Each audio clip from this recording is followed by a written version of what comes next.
എല്ലാവർക്കും എൻ്റെ പുതിയ വീഡിയോയിലേക്ക് സ്വാഗതം. നമ്മളുടെ ഇന്നത്തെ റെസിപ്പി എന്ന് പറയുന്നത് നല്ലൊരു അടപ്രഥമൻ്റെ റെസിപ്പിയാണ്. അപ്പം നമുക്കത് എങ്ങനെയാണ് തയ്യാറാക്കുന്നത് നോക്കാം. അടപ്രഥമന് വേണ്ടിയിട്ട് ഞാൻ ഈ അരിയുടെയാണ് എടുത്തിരിക്കുന്നത്. ഇനി നമുക്കിതൊന്ന് വെള്ളത്തിലിട്ട് നന്നായിട്ടൊന്ന് വേവിച്ചെടുക്കാം. അരിയുടെ ഇങ്ങോട്ട് ഇട്ട് കൊടുക്കാം.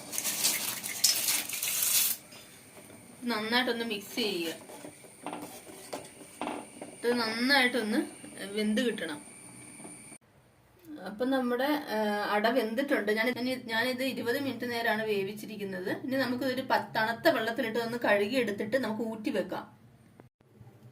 അപ്പം അട നമ്മൾ തണുത്ത വെള്ളത്തിലിട്ട് കഴുകി നന്നായിട്ട് ഊറ്റി വെച്ചിട്ടുണ്ട്. ഇനി നമുക്ക് മാറ്റി വെക്കാം. ഇനി നമുക്ക് ശർക്കര പാനിയാക്കാം. എന്നിട്ട് ഈ പാത്രത്തിലേക്ക് ശർക്കര ഇട്ട് കൊടുക്കാം. വെള്ളം ഒഴിച്ചു കൊടുക്കാം ആവശ്യത്തിനുള്ള. അപ്പം നമുക്കിത് നന്നായിട്ടൊന്ന് പാനിയാക്കണം. അപ്പം നമ്മുടെ ശർക്കര നന്നായിട്ട് പാനിയായിട്ടുണ്ട്. ഇനി നമുക്ക് തീ ഓഫ് ചെയ്യാം. പാത്രത്തിലേക്ക് കുറച്ച് നെയ്യ് ഒഴിച്ചു കൊടുക്കാം. ഇത്രയും തേങ്ങാക്കൊത്ത് എടുത്തിട്ടുണ്ട്. ഞാൻ ഇതിലേക്ക് ഇത് ഇട്ട് കൊടുത്തത് നമുക്ക് മൂപ്പിച്ചെടുക്കാം. ഒരു ഗോൾഡൻ കളർ ആകുന്നത് വരെയും നമുക്ക് ഇതുപോലെ ഒന്ന് ഇളക്കി കൊടുത്തുകൊണ്ടിരിക്കണം. തേങ്ങാക്കൊത്ത് ഈ ഗോൾഡൻ കളറിൽ വന്നിട്ടുണ്ട്. നമുക്കൊന്ന് കോരി മാറ്റാം. ഞാൻ കുറച്ച് കപ്പലണ്ടി എടുത്ത് വെച്ചിട്ടുണ്ട്. ഞാൻ ഇതിലേക്ക് ഇട്ട് കൊടുത്ത് ഒന്ന് മൂപ്പിക്കാം. നമുക്ക് ഇതിൻ്റെ ഒപ്പം തന്നെ കശുവണ്ടിയും ബദാമും ഉണക്കമുന്തിരിയും കൂടി ഇട്ട് കൊടുക്കാം. എന്നിട്ട് അതും കൂടി ഇട്ട് നമുക്ക് നന്നായിട്ടൊന്ന് ചെറുതായിട്ടൊന്ന് മൂത്ത് കിട്ടണം. എന്നിട്ട് ഇത് മൂപ്പിച്ചൊന്ന് മാറ്റി വെക്കാം നമുക്ക്. ഇനി നമുക്കിതിലേക്ക് നമ്മൾ മാറ്റി വെച്ചിരിക്കുന്ന അടയില്ലേ, അതിട്ട് കൊടുക്കാം. ഇതിൽ ജസ്റ്റ് ഒന്ന്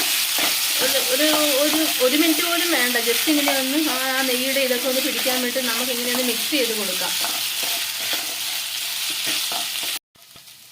ഈ ഇടയിലേക്ക് ഞാൻ 3-ാം പാല് ഒഴിച്ചു കൊടുക്കുവാണ് ഇതിലേക്ക്. എന്നിട്ട് നമുക്ക് ഇത് നന്നായിട്ടൊന്ന് തിളയ്ക്കണം. ഇത് നന്നായിട്ടൊന്ന് തിളച്ച് വരട്ടെ.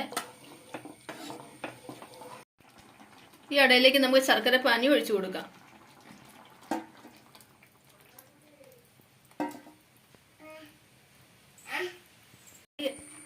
നമ്മളിപ്പോൾ ശർക്കരപ്പാനി ഇതിലേക്ക് ഒഴിച്ചു കൊടുത്തിട്ടുണ്ടെങ്കിൽ നമുക്ക് ഇതിലിട്ട് നന്നായിട്ടൊന്ന് വരട്ടണം. ഇങ്ങനെ ഇട്ട് ഇന്ന് കുറുക്കിയെടുക്കാം നമുക്ക്. അപ്പം നമ്മുടെ പായസത്തിന്റെ ഇത് കൂട്ട് ഇച്ചിരി ഒരുമാതിരി കുറുകി വരുന്നുണ്ട്. ഞാൻ ഇതിലേക്ക് മധുരം ബാലൻസ് ചെയ്യാനായിട്ട് ഒരു നുള്ളു ഉപ്പ് ചേർത്ത് കൊടുക്കുവാണ്. ഇതും കൂടി ഇട്ട് നമുക്ക് നന്നായിട്ടൊന്ന് മിക്സ് ചെയ്ത് കൊടുക്കാം. 1 സ്പൂൺ നെയ്യ് ചേർത്ത് കൊടുക്കുവാണ് ഇതിലേക്ക്. ഇതും ഇട്ട് നന്നായിട്ടൊന്ന് മിക്സ് ചെയ്ത് കൊടുക്കാം.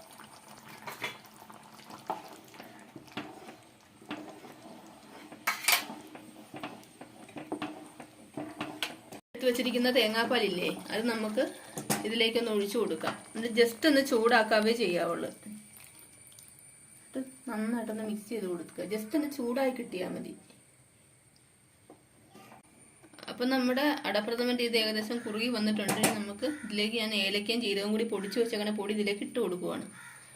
നന്നായിട്ടൊന്ന് മിക്സ് ചെയ്ത് കൊടുക്കാം. ഇനി ഇതിരിക്കും തോറും ഇത് കട്ടിയായിട്ട് വരുന്നില്ല. അപ്പം നമ്മൾ അതനുസരിച്ച് വേണം നമ്മൾ തീ ഓഫ് ചെയ്യാനായിട്ട്. ഞാൻ ഈ ഒരു പരുവത്തിലായി കഴിഞ്ഞപ്പോൾ തന്നെയാണ് ഞാൻ തീ ഓഫ് ചെയ്തത്. ഞാൻ ഇതിലേക്ക് നമ്മൾ മുമ്പ് നെയ്യിൽ മൂപ്പിച്ച് വെച്ചിരിക്കുന്ന തേങ്ങാക്കൊത്തും നമ്മുടെ നട്ട്സൊക്കെ ഇല്ലേ, അത് നമുക്ക് ഇട്ട് കൊടുക്കാം ഇതിലേക്ക്. ഇതും ചേർത്ത് നന്നായിട്ടൊന്ന് മിക്സ് ചെയ്യാം. അപ്പം നമ്മുടെ പായസത്തിന് നല്ല ടേസ്റ്റ് ആയിരിക്കും. ഇതൊന്ന് തണുക്കട്ടെ. അപ്പം നമ്മുടെ അടപ്രഥമൻ നമ്മൾ നല്ല സൂപ്പർ ടേസ്റ്റിലായിട്ട് നമ്മൾ ഉണ്ടാക്കിയിരിക്കുകയാണ്. അപ്പം നിങ്ങൾ തീർച്ചയായിട്ടും ഇതുപോലെ ഒന്ന് ട്രൈ ചെയ്ത് നോക്കണം. അതുപോലെ തന്നെ എൻ്റെ വീഡിയോ ഇഷ്ടമായെങ്കിൽ നിങ്ങൾ ലൈക്ക് ചെയ്യാനും ഷെയർ ചെയ്യാനും മറക്കരുത്.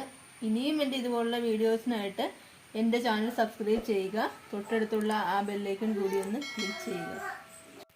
Thank you.